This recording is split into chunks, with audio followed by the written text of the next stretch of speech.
আসসালামু আলাইকুম প্রিয় শিক্ষার্থীবৃন্দ, কেমন আছো তোমরা? আশা করি ভালো আছো। Malapara high school edu online ক্লাসে তোমাদের সবাইকে জানাই আন্তরিক অভিনন্দন ও শুভেচ্ছা। আজ আমি ইংলিশ গ্রামার ক্লাসটি নেব। ইংলিশ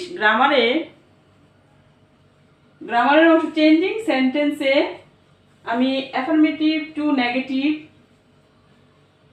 এই টপিকটি নিয়ে আলোচনা করব, রুলস এবং এক্সাম্পল সহ। এই রুলগুলো তোমরা খুব ভালোভাবে দেখবে এবং মনোযোগ সহকারে এগুলো খাতায় লিখবে। আমি প্রথমেই লিখছি রুল 1।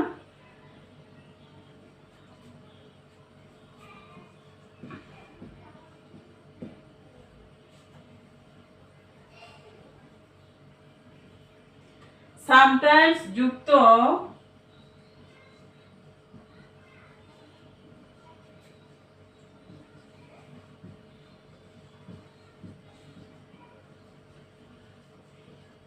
অ্যাফার্মেটিভ সেন্টেন্সকে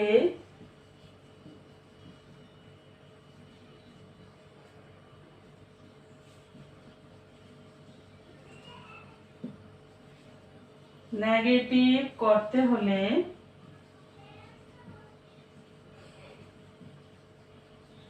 সামটাইমস এর পরিবর্তে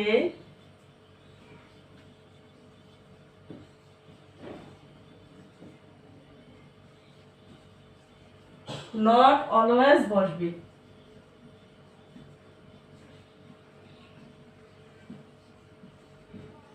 নট অলওয়েজ বসবে।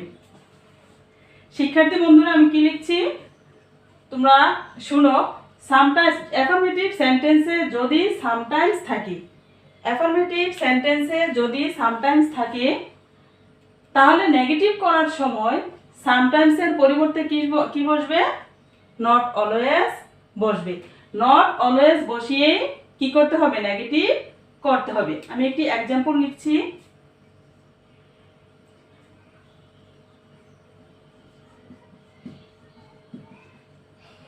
অ্যাফার্মেটিভে দেওয়া আছে the poor are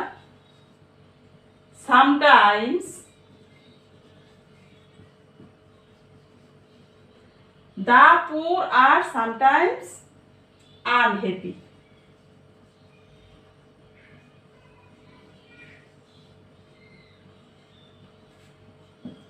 এই সেন্টেন্সটিকে যদি আমরা নেগেটিভ করি, তাহলে সামটাইমস এর পরিবর্তে কি বসবে? নট অলওয়েজ বসবে। শুধু নট অলওয়েজ বসিয়ে আমরা এটাকে নেগেটিভ করব। The poor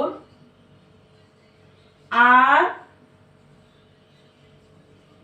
not always unhappy.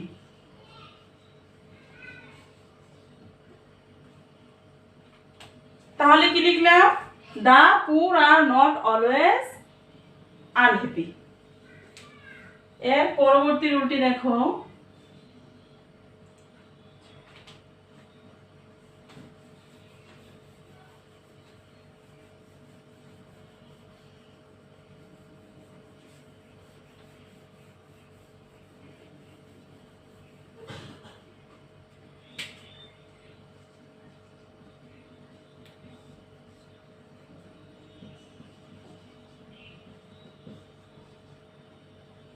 TW2 এবং TU2 যুক্ত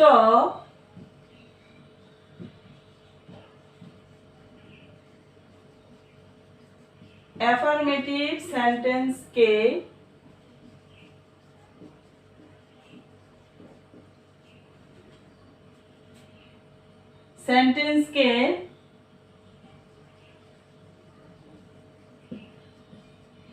নেগেটিভ করতে হলে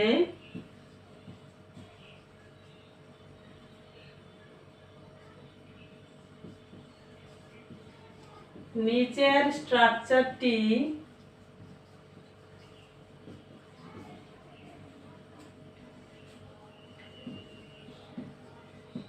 অনুসরণ করতে হবে। তাহলে প্রথমে কি বসবে? TU2 TW2 এর পরিবর্তে বসবে so. So plus adjective plus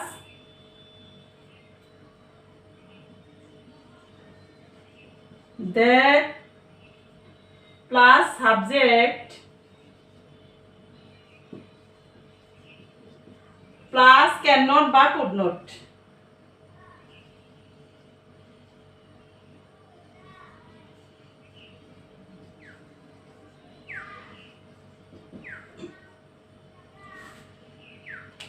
TW2 এর পরিবর্তে বসবে সো, তারপর অ্যাডজেক্টিভ, তারপরে দ্যাট, তারপরে সাবজেক্ট, তারপর ক্যান নট বা কুড নট। এখন ক্যান নট বা কুড নট আমরা কোথায় এবং কিভাবে বসাবো? যদি আমি একটি এক্সাম্পল লিখছি, হি ইজ টু, অ্যাফার্মেটিভে দেওয়া আছে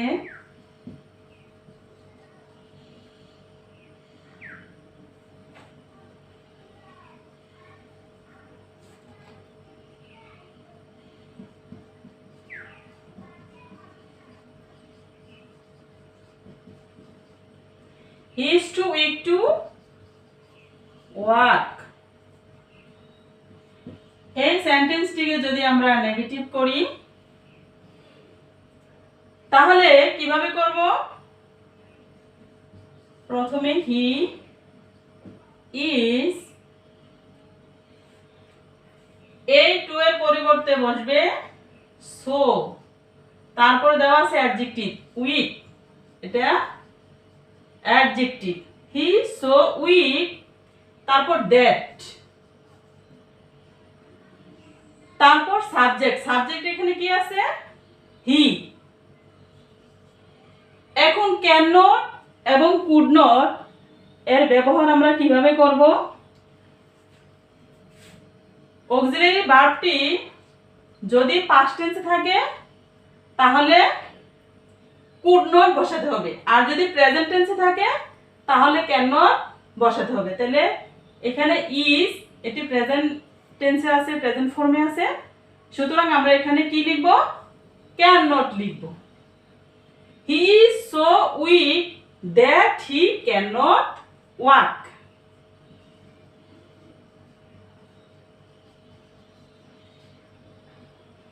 that he can not walk. তাহলে আমরা আরেকটু লক্ষ্য করি যে TW2 আর TU2 যুক্ত অ্যাফার্মেটিভ সেন্টেন্সকে নেগেটিভ করার সময় প্রথমে কি বসবে? যে টু এর পরিবর্তে কিন্তু সো বসবে, তারপরে অ্যাডজেক্টিভ, তারপর দ্যাট, সাবজেক্ট, ক্যান নট বা কুড নট বসিয়ে কি করতে হবে? নেগেটিভ করতে হবে। আমরা নেক্সট রুলে আসছি।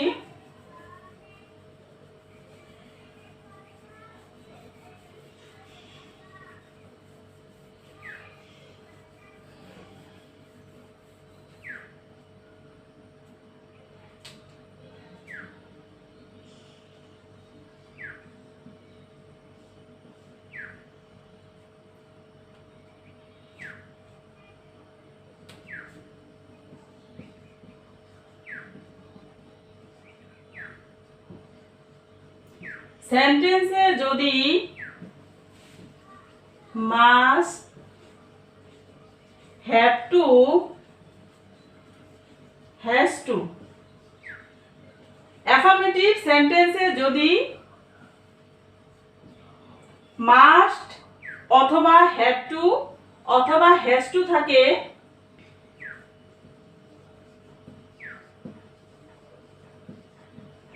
তাহলে ক্যান নট বা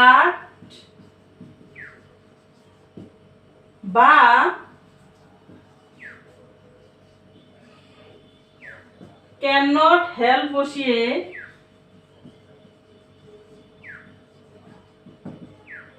নেগেটিভ করতে হবে।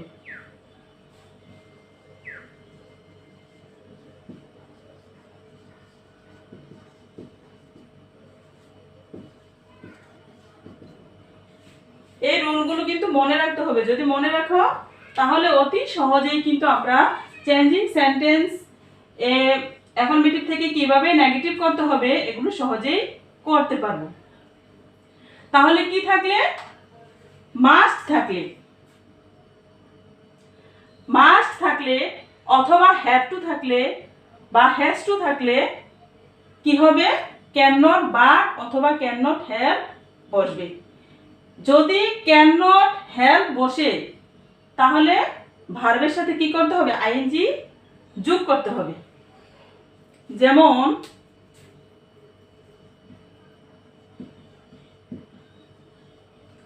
অ্যাফার্মেটিভে দেওয়া আছে আই মাস্ট গো দেয়ার।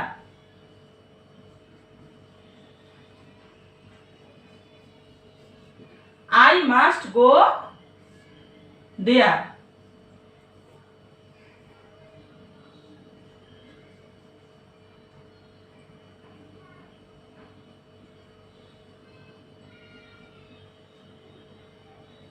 এই সেন্টেন্সটিকে যদি আমরা নেগেটিভ করি তাহলে মাস্টের পরিবর্তে কি বসবে, ক্যান নট বাট অথবা ক্যান নট হেল্প।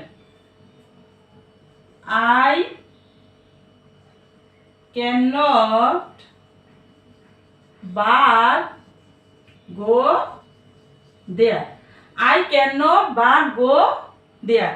এটা আরেকটা নিয়মে করা যায়, অর দিয়ে আমি লিখছি I cannot help going there.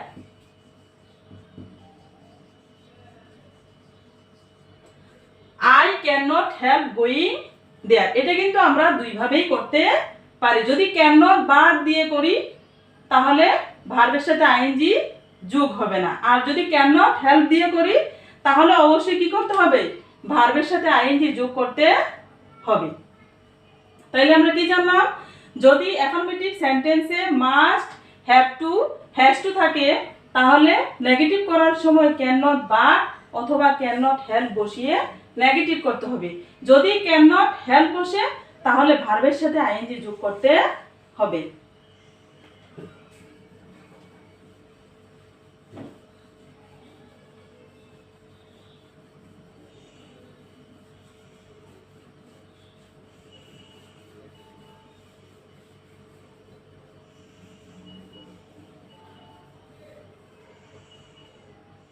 এবার রুল 4,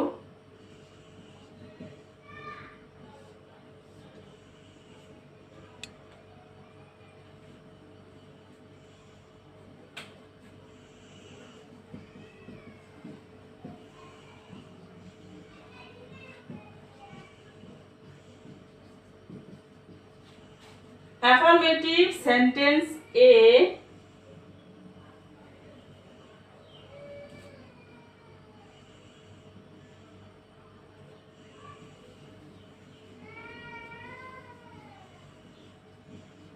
both এবং and থাকলে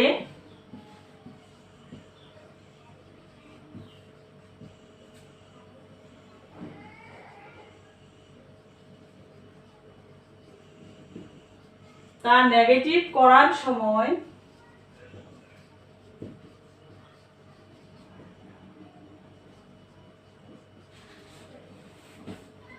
both এর পরিবর্তে বসবে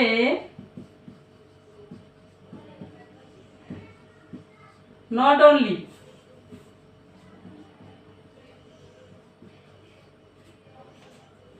এবং and এর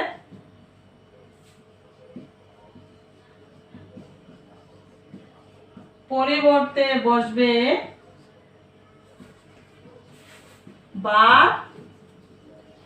also।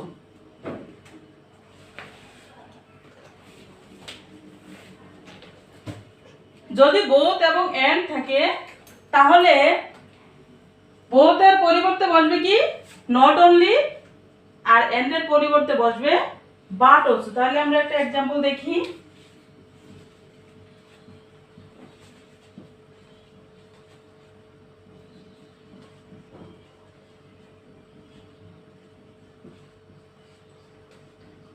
both Neela and Becky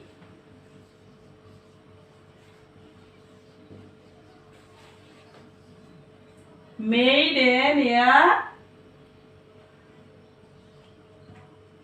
journey.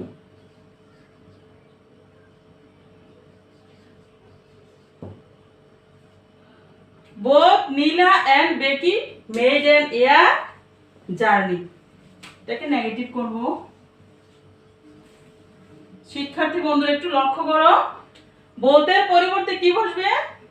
Not only. বোথের পরিবর্তে বসবে not only. Not only Nila, আর এন্ড এর পরিবর্তে বসবে কি? But also. Not only Nila but also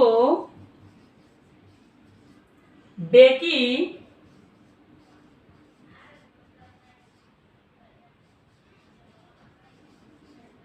made an air journey.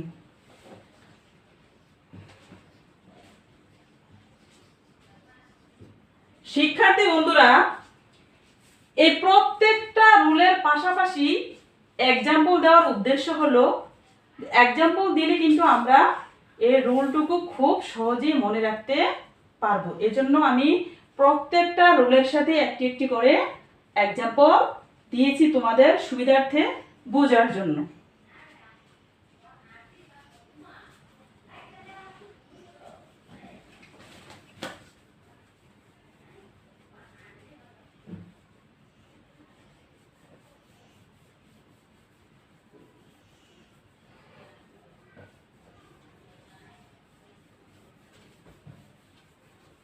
আমরা পরবর্তী রুলে আসব, নাম্বার 5।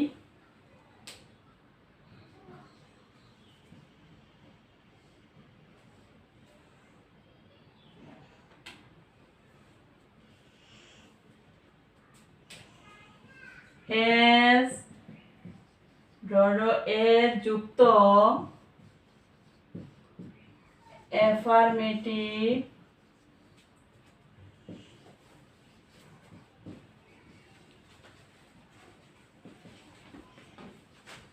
সেন্টেন্সকে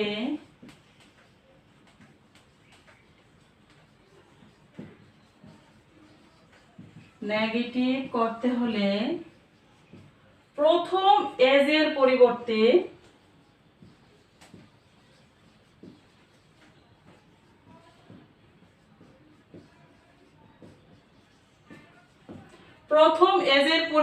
বসবে নটলেস। প্রথম এজের পরিবর্তে কি বসবে? নটলেস। এবং দ্বিতীয় এস এর পরিবর্তে বসবে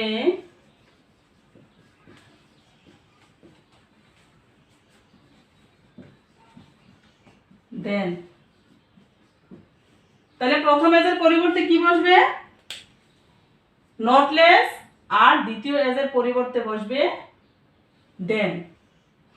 এই রুলগুলো জানা থাকলে কিন্তু খুবই সহজ, এগুলো আনসার করতে তোমাদের জন্য খুবই সহজ হবে।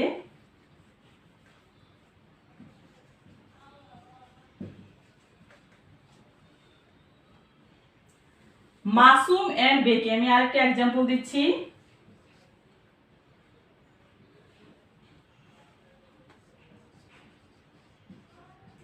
Masum and Beki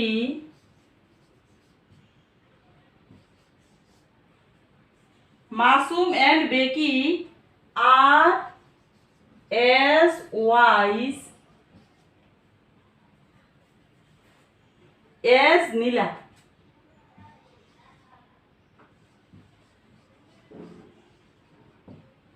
Masum and Becky are as wise as Neela. তাহলে আমরা রুল অনুযায়ী এটা কিভাবে চেঞ্জ করব? মাসুম এন্ড বেকি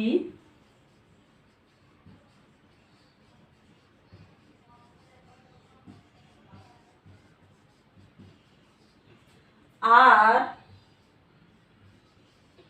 শিক্ষার্থী বন্ধুরা একটু খেয়াল করো তোমরা, এই যে প্রথম এস, এই প্রথম এস এর পরিবর্তে কি বসবে? Not less. প্রথম এস এর পরিবর্তে কি বসবে? Not less.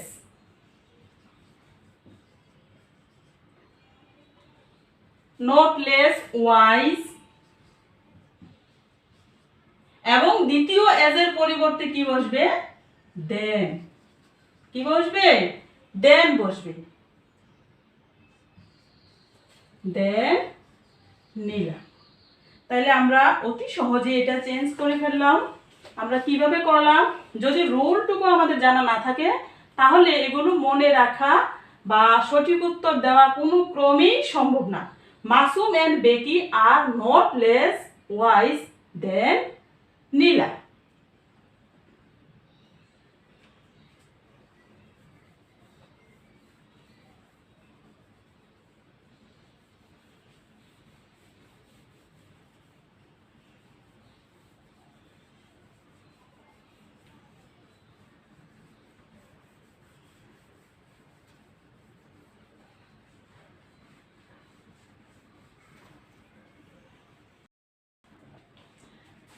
শিক্ষার্থী বন্ধুরা, আমি রুল 6 এ এখানে আরেকটি নতুন রুল আছে। অ্যাফার্মেটিভ সেন্টেন্স এ যদি মেনি থাকে তাহলে নেগেটিভ করার সময় নট এ ফিউ বসবে। আমি আবারও বলছি, যদি অ্যাফার্মেটিভ সেন্টেন্স এ মেনি থাকে নেগেটিভ করার সময় নট এ ফিউ বসবে। এ ফিউ থাকলে নট মেনি, এ ফিউ থাকলে কি বসবে? নট মেনি বসবে। এ লিটল থাকলে নট মাছ, মাছ থাকলে নট এ লিটল বসবে। আমি আবারও বলছি, অ্যাফার্মেটিভ সেন্টেন্সে যদি মেনি থাকে নেগেটিভ করার সময় নট এ ফিউ বসবে। শুধু মেনি এর পরিবর্তে বসবে নট এ ফিউ। যদি এ ফিউ থাকে এ ফিউ এর পরিবর্তে বসবে নট মেনি। এ লিটল থাকলে এ লিটলের পরিবর্তে নট মাছ, মাছ থাকলে নট এ লিটল বসিয়ে কি করতে হবে? নেগেটিভ করতে হবে। আমি এখানে কিছু এক্সাম্পল লিখছি। দেওয়া আছে কি?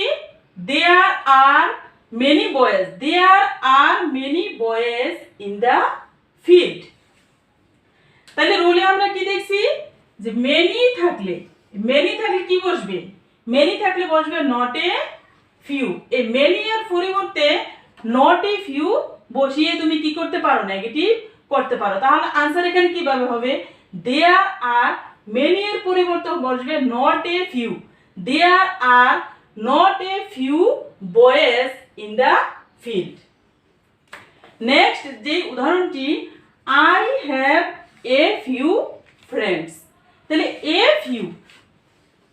ফিউ থাকলে কি বসবে? Not many. এ ফিউ থাকলে বসবে নট মেনি। তাহলে I have not many friends. I have, বাকি সেন্টেন্সের বাকি অংশগুলো কিন্তু অপরিবর্তিত অবস্থায় বসবে। আই হ্যাভ শুধু এ ফিউ এর পরিবর্তে, তোমরা ভালো করে লক্ষ্য করো, এ ফিউ এর পরিবর্তে কি বসবে? নট মেনি বসবে। I have not many friends. তারপরে আছে there is a little water in the jar. A little থাকলে কি বসবে? Not much. এ লিটল থাকলে বসবে নট মাচ। তাহলে দেয়ার ইজ এ লিটল এর পরিবর্তে বসবে not much water in the jar. সর্বশেষ যে এক্সাম্পলটি, হি হ্যাজ মাচ মানি। এই যে মাছ, এই মাছের পরিবর্তে বসবে কি? Not a little. মাছের পরিবর্তে বসবে নট এ লিটল। তাহলে নেগেটিভ কিভাবে হবে? He has not a little money. He has not a little money. শিক্ষার্থী বন্ধুরা, আমি আবারও বলছি, অ্যাফার্মেটিভ সেন্টেন্সে যদি মেনি থাকে not a few, a few থাকলে নট মেনি, এ লিটল থাকলে নট মাচ, আর মাছ থাকলে নট এ লিটল বসিয়ে কি করতে হবে? নেগেটিভ করতে হবে।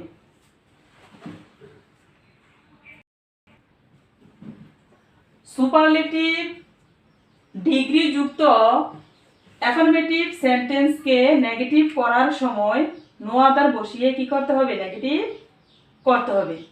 সুপারলেটিভ ডিগ্রি যুক্ত অ্যাফার্মেটিভ সেন্টেন্সকে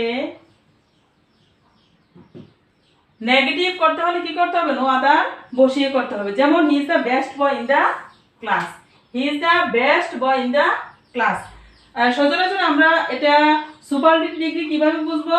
অ্যাডজেক্টিভের শেষে ইএসটি যোগ করে কি করা হয়? সুপারলেটিভ ডিগ্রি গঠন করা হয়। তাহলে প্রথমে নো আদার বসছে, no other boy, superlative degree, no আদারের পরে সুপারলেটিভ ডিগ্রির পরের অংশ, no other boy in the class, superlative ডিগ্রির পরের অংশ হচ্ছে বয় ইন দ্য ক্লাস।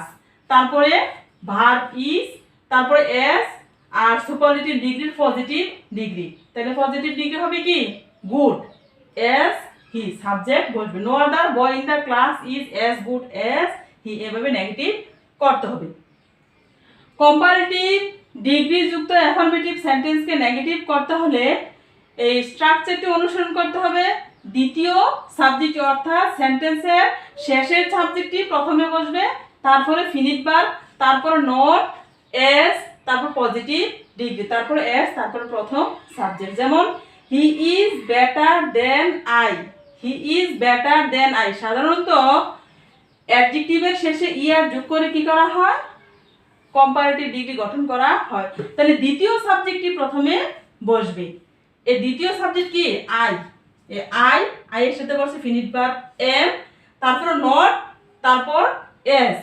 এই পজিটিভ ডিগ্রি হবে কি? বেটার, বেটারের পজিটিভ ডিগ্রি হবে good, good better best, good, তারপর এস, তারপরে হি। এভাবে কি করতে হবে? নেগেটিভ করতে হবে। আজকের অ্যাফার্মেটিভ টু নেগেটিভ চেঞ্জিং সেন্টেন্সের সর্বশেষ যে রুলটি, তা হলো যে সকল অ্যাফার্মেটিভ সেন্টেন্সটি ইউনিভার্সাল ট্রুথ অর্থাৎ অভ্যাসগত সত্য, ইউনিভার্সাল ট্রুথ চিরন্তন সত্য, হ্যাবিচুয়াল ফ্যাক্ট অভ্যাসগত কর্ম এবং সায়েন্টিফিক ফ্যাক্ট বৈজ্ঞানিক সত্য প্রকাশ করে নেগেটিভে রূপান্তর করার সময় একসাথে কি করতে হবে? নেগেটিভ ইন্টারগেটিভ করতে হবে। তাহলে অ্যাফার্মেটিভ সেন্টেন্সে যদি সেন্টেন্সটি প্রকাশ করে universal truth, habitual fact, scientific fact এগুলো যদি প্রকাশ করে, তাহলে নেগেটিভ করার সময় কি করতে হবে? একসাথে নেগেটিভ ইন্টারগেটিভ করতে হবে। এখানে একটি এক্সাম্পল দেওয়া আছে, oxygen is necessary to live. এটা কিন্তু কি? চিরন্তন সত্য। Oxygen is necessary to live, বেঁচে থাকার জন্য আমাদের অক্সিজেন কি? প্রয়োজন। তাহলে আমরা একসাথে কি করব? একসাথে নেগেটিভ ইন্টারগেটিভ করব। তাহলে নেগেটিভ ইন্টারগেটিভ করার সিস্টেম হলো কি? অক্সিলারি ভার্বটি কি করবে? সাবজেক্টের পূর্বে বসবে। অক্সিলারি ভার্বটি কি বসবে? সাবজেক্টের পূর্বে বসবে। তাহলে isn't oxygen necessary to live পরবর্তীতে কি হবে? প্রশ্নবোধক চিহ্ন হবে। আরেকটি example, the earth moves round the sun. এখানে আমরা নেগেটিভ ইন্টারগেটিভ কিভাবে করব? এখানে তো am, is, are, was, were কিছুই নেই, তাহলে কিভাবে করব? এখানে বলা আছে যে যদি কোনো অক্সিলারি ভার্ব না থাকে, am, is, are, was, were এগুলো যদি না থাকে, তাহলে টেন্স অনুসারে ডো, ডাজ বা ডিড বসবে। তাহলে এটি কিন্তু প্রেজেন্ট ফর্মেই আছে, এই কারণে আমরা ডাজ বসিয়েছি। Doesn't the earth move round the সান। এভাবে আমরা কি করব? নেগেটিভ করব। শিক্ষার্থী বন্ধুরা, আজকে আমি রুল 1 থেকে রুল 9 পর্যন্ত আলোচনা করেছি। আশা করি তোমরা এগুলো খুব মনোযোগ সহকারে পড়বে এবং আত্মস্থ করবে। তোমাদের প্রতি আমার রিকোয়েস্ট থাকবে তোমরা যেন এগুলো ভালো করে দেখো এবং ভালোভাবে পড়ো। সর্বশেষে পরম করুণাময় মহান আল্লাহ তাআলার কাছে তোমাদের সকলের সুস্বাস্থ্য কামনা করে আজকের অনলাইন ক্লাস থেকে আমি বিদায় নিচ্ছি। আবারও দেখা হবে। আল্লাহ হাফেজ।